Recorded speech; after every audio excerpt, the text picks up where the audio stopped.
sou Ana Freitas, eu sou médica sanitarista. Eu trabalho no Hospital Emílio Ribas, né, que é um hospital de doenças infecciosas, e trabalho na vigilância há muitos anos. Enfim, nunca a vigilância esteve tão em evidência, né? A gente notificava predominantemente AIDS e tuberculose no hospital. As doenças agudas já têm tido uma redução histórica, por causa de vacinas. Então, o hospital hoje ele notifica muito mais doenças que são transmissíveis mais crônicas, como AIDS e tuberculose. E nesse momento, a gente está vivendo essa pandemia no hospital que só tem Covid, né, 19. Então, eu vou colocar um pouquinho sobre a doença em si, porque eu acho que é importante, para, no contexto da pandemia, conhecer um pouco, né? Que o coronavírus é um RNA vírus, que tem 4 gêneros, mas considerando que ele é um vírus envelopado, ele morre muito rápido no meio ambiente, né? Então, o conhecimento um pouco da doença também pode ajudar em que dado que nós precisamos. Será que precisamos de todos esses dados? Eu acho que isso é uma coisa importante, que a gente está sempre, acho que muitas pessoas trabalhando com dados e naquela coisa, mas será que está certo? Será que é o suficiente? Então, para a vigilância, a gente tem vigilâncias que podem necessitar de caso a caso, assim como a gente pode conhecer parte do que está ocorrendo, e isso a gente já é suficiente para a gente tomar alguma medida de controle. Né? A gente está vendo aqui que esse vírus, ele tem um reservatório animal, quer dizer, ele pula uma espécie, já pulou em 2002, 2012, agora em 2019. Né? Nesse momento, o vírus não só pulou espécie, como ele de forma muito sustentada, tem uma transmissão interhumana, coisa que não ocorreu nessas epidemias que houve em 2002 e essa do MERS-CoV, que ocorre desde 2012. Mas é tudo coronavírus e que todos são reservatórios, são morcego, né? Então, aqui a gente tem a OMS declarando emergência de saúde pública em 30 de janeiro, 11 a pandemia, né? Então há uma disseminação mundial. Essa questão aqui do vírus transmitido por via respiratória é fundamental e difícil, né, efetivamente romper ou quebrar a cadeia de transmissão, porque a nível respiratório a transmissão como eu diria, muito rápida, né? Então você pode estar no metrô, no ônibus, enfim, em várias situações, e também por contato com objetos. Mas hoje já se viu que a principal transmissão é mesmo a respiratória, quer dizer, é quando a pessoa está tossindo, ou eliminando, ou falando, né? Essa aqui é uma relação de casos na China, né, de 44 mil casos, então 80% é leve. Então, eu fico pensando, quando a gente nós queremos saber todos os casos, porém o que a gente está conhecendo são só os casos graves, né? Então, quando você fala, mas tem subnotificação, sim, mas tem 80% que eu não conheço, quer dizer, então eu preciso, de fato, saber os 15% para poder tomar medida de controle quando tem 80% que eu não conheço, e que está por aí, né? Em relação à doença, ela de fato, os casos tanto ocorrem em pessoas idosas como jovens, né, também. Então, na UTI do Emílio Ribas, nós temos 50% dos casos maior que 60 e 50% menor que 60. Os óbitos já predominam maior em 60 na China, assim como há um predomínio também aqui, e doenças crônicas. Aqui são os números de casos atualizados, nós temos 7.400.000 óbitos no mundo. As últimas pandemias que foram de influenza de 57 e 68 foram mais ou menos 2 milhões de óbitos, e a pandemia de 18, que talvez a gente tenha uma similaridade em termos de letalidade, que atingiu 2,5% de letalidade, em estimativa de 20 a 40 milhões de óbitos pela pandemia da gripe espanhola, né? Então, aqui a gente tem no começo a doença, agora a gente tem uma expressão maior aqui nas Américas, né? Inicialmente China, depois Europa, ela se dissemina em alguns países e atinge de forma importante alguns países também, por que não atinge outros? Por que alguns países têm menos casos? Porque fizeram as medidas precocemente, porque tem um sistema de saúde que detecta rapidamente, isola os casos. Isso é a diferença? Isso é que faz a diferença? Ou alguma questão também pessoal, né, em termos de proteção para casos mais graves, ou a questão cultural do uso das máscaras que tem na Ásia. Aqui é a China, né? Quando a gente ficava desesperado com 80 mil casos na China, hoje a gente não tem, né? Quer dizer, nem consegue enxergar mais os casos na China quando a gente vê Europa, América, né? O Mediterrâneo aqui, e aqui a gente tem o Sudeste da Ásia e a África aqui nesse. Né? Então, aqui nesse momento, a gente tem um aumento na América, né? Uma redução na Europa, importante. Aí a China consegue sustentar essa redução, né? Enfim, não temos ainda a segunda onda, mas é esperada.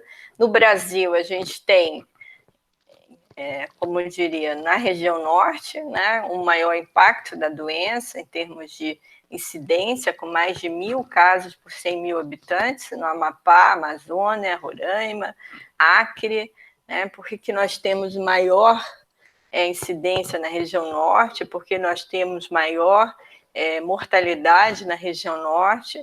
Então, aqui é uma questão importante. Tiveram, né, alguns falam que a Zona Franca do Amazonas, de Manaus, tem muito contato, tem muitos trabalhos integrados com a China, então o vírus chegou lá muito mais cedo do que em outros locais, a transmissão passou despercebido e, de repente, tem um número de casos muito maior do que em termos relativos, né, com a população.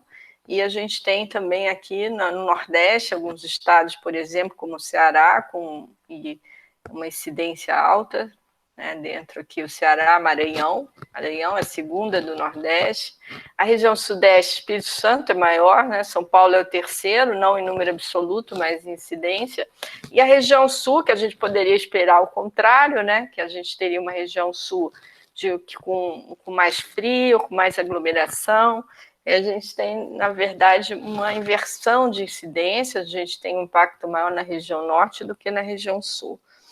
Então, assim, é porque a região sul faz medidas mais precoces, a região sul tem dados mais atualizados, ou a região sul não tem dados porque não notifica os casos, enfim, com certeza não é exatamente isso, mas tem questões envolvidas em vários níveis em relação aos dados, né? A vigilância ela deve ter o dado para implementar medidas de prevenção e controle, mas que dado é esse, né? Esse dado precisa ser 100%, né? A gente precisa de toda a informação para ação, considerando a Covid-19, né? O que temos já é suficiente para tomar as medidas. É uma doença de notificação obrigatória, por ser uma emergência em saúde pública, então todo caso deve ser notificado até 24 horas. Né? Quando ocorreu a disseminação comunitária, o Ministério define que a gente vai notificar apenas o grave, né? Que é esse síndrome respiratória aguda grave, que isso já é 15% a 20%. Então, a gente fica, de certa forma, obsessivamente correndo atrás de dados, né, de subnotificação, não sabemos todos os casos, e há, de fato, uma subnotificação já de mais ou menos 80% desses casos leves, que não são identificados. Então, o que é SRAG? É o hospitalizado grave, né? Então, que vai para o hospital com essa síndrome, que pode ser influenza, pode ser pneumonia bacteriana e pode ser uma COVID, né? Então, a investigação envolve a identificação do agente etiológico aqui, não tem como eu dizer que é COVID se não tem o exame laboratorial, então envolve a coleta de amostra. Quem que vai notificar? São os médicos e outros profissionais de saúde, né, que são obrigados a fazer a notificação de toda uma lista, que tem mais de 60 doenças que estão dentro dessa lista. Cada doença tem uma ficha específica, essa é a ficha da SRAG, né, hospitalizada, onde eu digito, né, existe um sistema chamado CIVEP Gripe, tem uma senha, então, por exemplo, o Hospital Emílio Ribas tem uma senha, né, própria, onde eu digito os dados, e aí município, estado, ministério tem acesso a essa informação.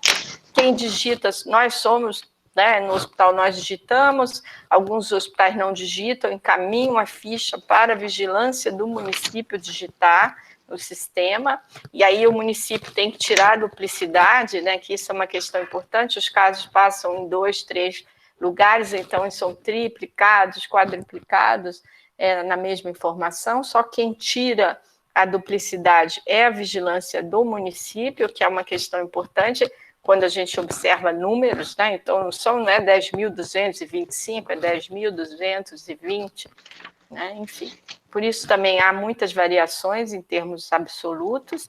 Quando se confirma o caso? A partir do momento que você tem o resultado laboratorial e a evolução do doente. Então, não tem como. Mas tem muitos casos em aberto. Tem que estar em aberto, porque o paciente ainda está internado. Então, esse caso não é encerrado, que aqui você veja que tem Covid-19, então eu coloco aqui o código 5 e eu boto evolução. Temos pacientes, essa semana saiu um paciente do hospital com 72 dias de internação. Então, os pacientes estão, além de grave, eles ficam, depois da UTI, internados em enfermaria ao longo de muito tempo. Então, mas tem um monte de casos em aberto. Sim, parte desses casos, os pacientes estão em aberto, estão internados, então eu não posso encerrar um caso se o paciente ainda está internado. Eu tenho que aguardar a evolução. Em geral, esse prazo pela vigilância é de 30 a 60 dias para encerramento do caso. Então, a síndrome gripal, que seria o caso grave, leve, né? Tosse, tem que ter febre, tosse, dor de garganta, coriza. Então, é outro sistema que o Ministério depois implementou, né? É o mesmo sistema de notificação, quem notifica é o profissional. Aqui foi no fim de abril, ele estabeleceu a notificação de casos leves, mas não havia exames para esses casos leves, então, na prática, os casos leves estão sendo notificados, são casos em profissionais de saúde, e aqui temos uma ficha que é chamada Sistema ESUS-VE, quer dizer, é um outro sistema, não é exatamente o da SRAG, né, um sistema que o Ministério criou, e quem digita, aqui é o profissional de saúde também. Há também a questão do encerramento, né? Eu vou confirmar ou descartar o caso e eu vou digitar no SUS-VE. Então, da onde vêm os casos, né? Vem desses dois sistemas. Mas, para complicar um pouquinho, ainda existe um terceiro sistema, que é o de mortalidade, que já é outro sistema de informação sobre mortalidade, que vem da declaração de óbito, né? Quem preenche é o médico, né? O médico não é a vigilância do hospital, sim, o médico que atende o paciente quando imediatamente após a morte tem que o sepultamento é necessário, então ele vai preencher aqui a causa do óbito, ele pode dizer SRAG suspeito de Covid, por quê? Porque não tem o exame ainda, ou pode colocar Covid quando ele já tem o exame. Esse caso, ele vai estar dentro do CIVEP Gripe, deveria estar, porque o CIVEP Gripe notifica todo o SRAG, né, se evoluiu para óbito. Então, no SRAG, no CIVEP Gripe, eu aguardo o resultado para confirmar, porque eu tenho prazo para encerrar. Na declaração de óbito, eu não posso aguardar. Então, eu vou colocar a informação que eu tenho no momento do óbito, que é: tem ou não tem já o resultado? SRAG, síndrome respiratória, suspeito ou confirmado. O fluxo, né, da informação desses todos os sistemas vão desde o estabelecimento, município, estado e ministério, né, a Secretaria de Vigilância e Saúde aqui.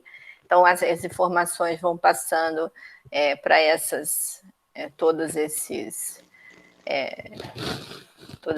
níveis, né?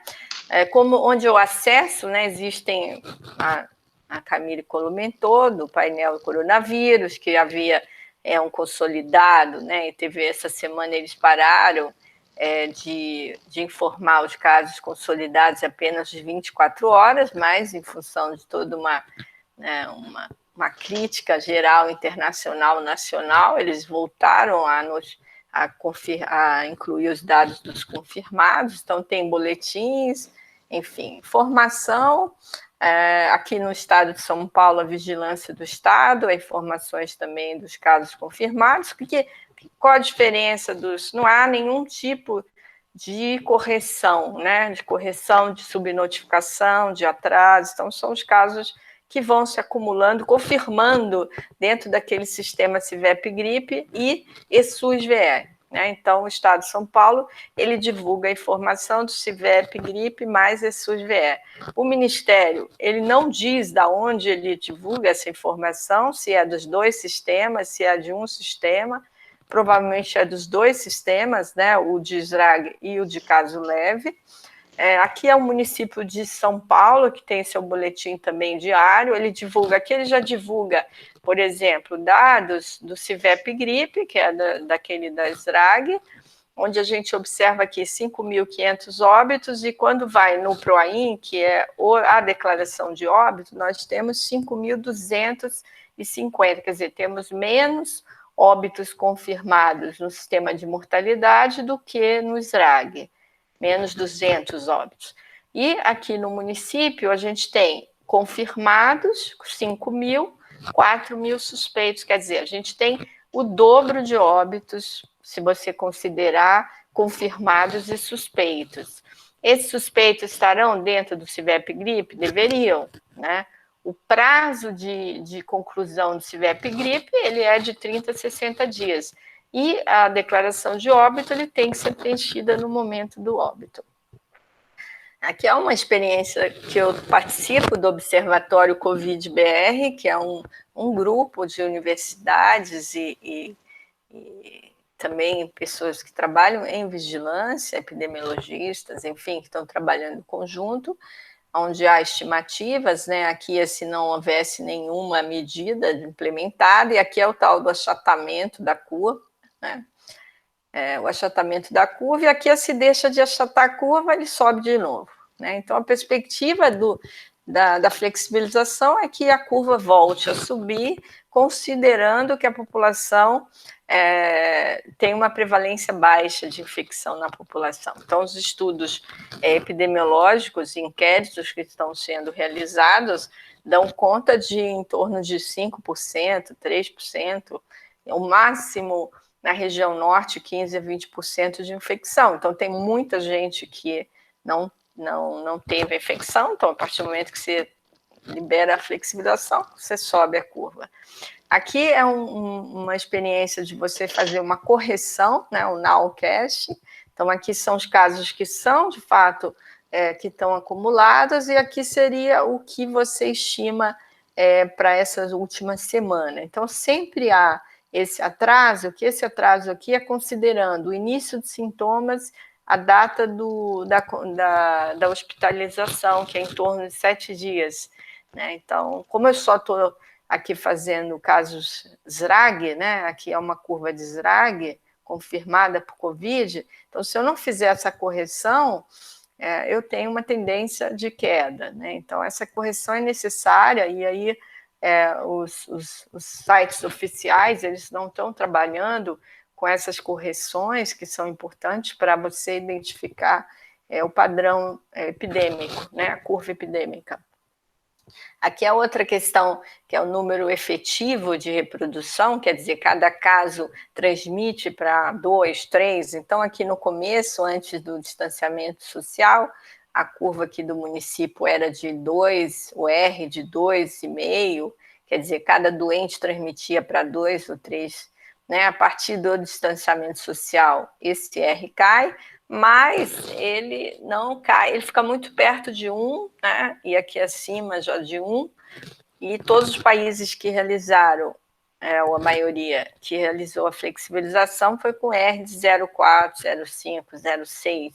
Então, se esperava que esse R caísse a menos de 1 para que você fizesse a flexibilização, que não está ocorrendo no estado de São Paulo, no Brasil em geral, né? Com essas taxas já estão reduzindo o distanciamento social, o que torna a possibilidade de um aumento novamente da curva e desse R.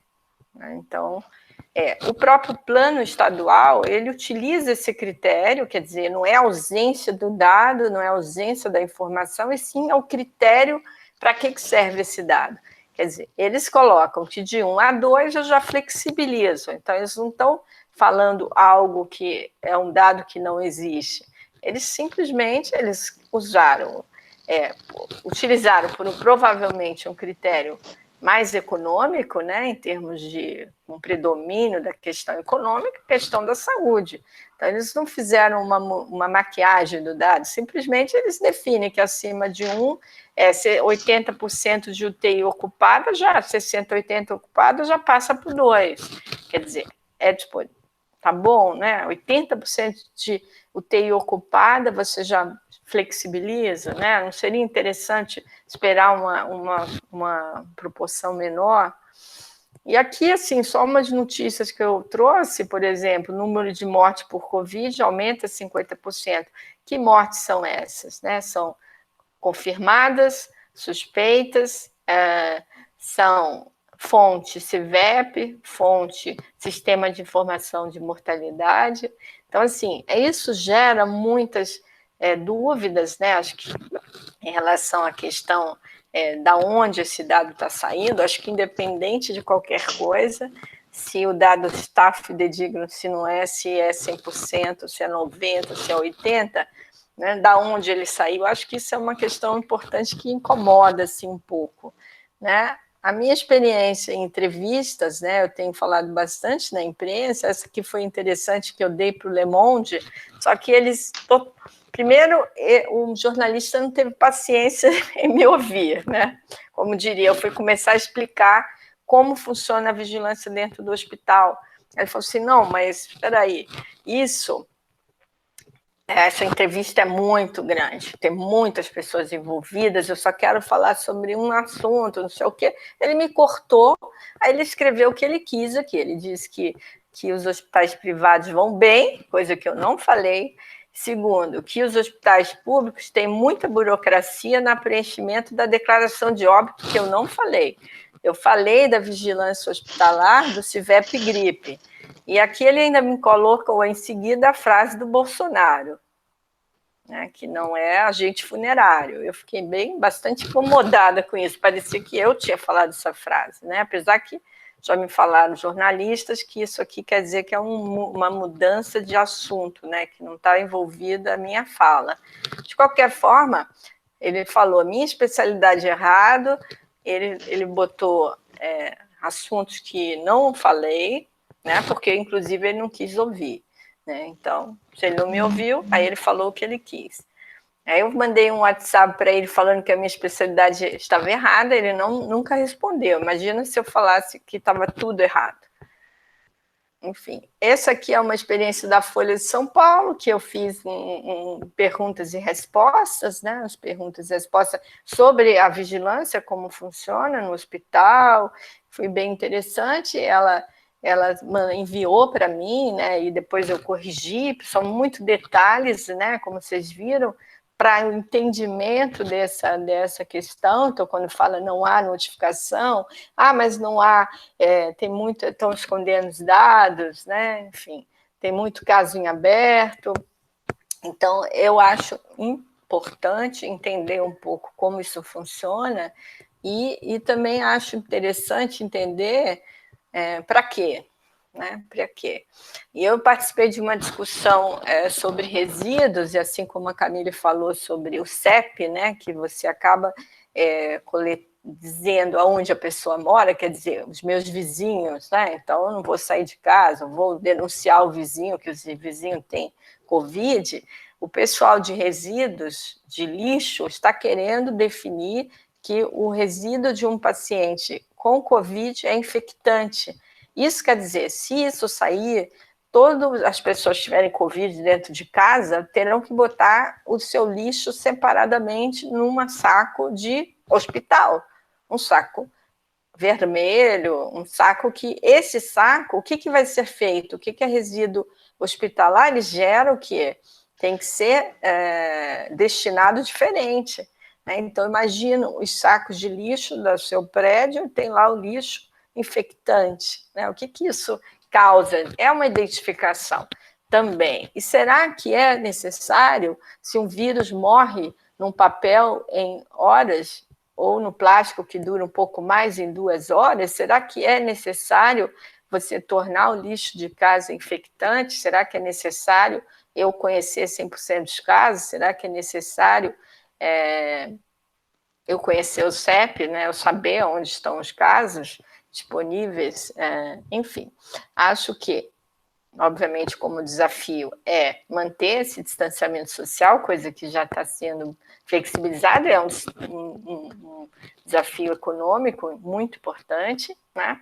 A comunicação aqui, dados disponíveis, quais são os acessos, a qualidade da informação. Se você não houver um trabalho inicial antes de disponibilizar os dados, tirando duplicidade, enfim, você vai ter umas estimativas com dados que não são adequados, enfim, com duplicidade, mas será que isso vai atrapalhar essa análise? Será que isso está atrapalhando as tomadas de decisão? Será que as tomadas de decisões elas estão enviesadas, né, em função de um dado que não é bom, em função de um dado que não é disponível?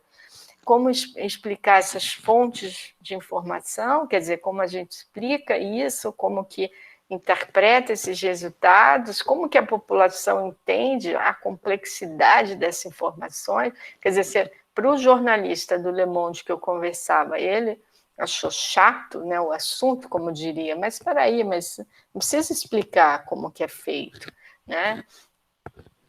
Enfim.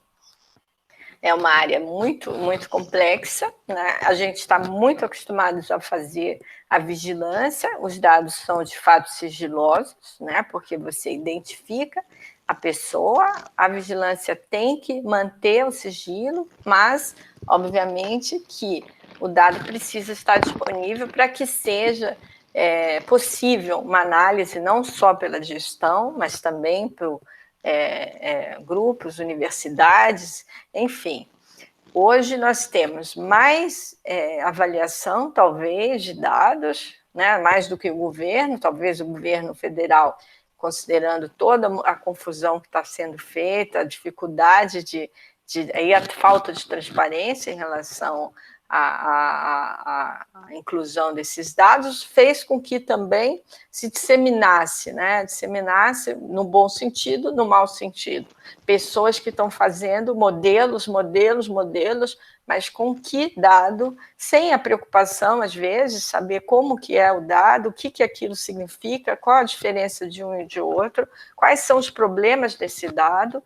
Então, em termos da minha participação no Observatório Covid, eu acho que foi uma experiência muito legal, porque junta pessoas que trabalham com as tecnologias, né, ou com análise, são físicos, são biólogos, ecólogos, com o grupo que participa da construção desse dado, né? Enfim, então é interessante porque está sempre falando, então toda a discussão fica pautada um pouco nisso, mas espera aí, mas isso é assim, né? Isso é assim, mas qual que seria a data melhor, né?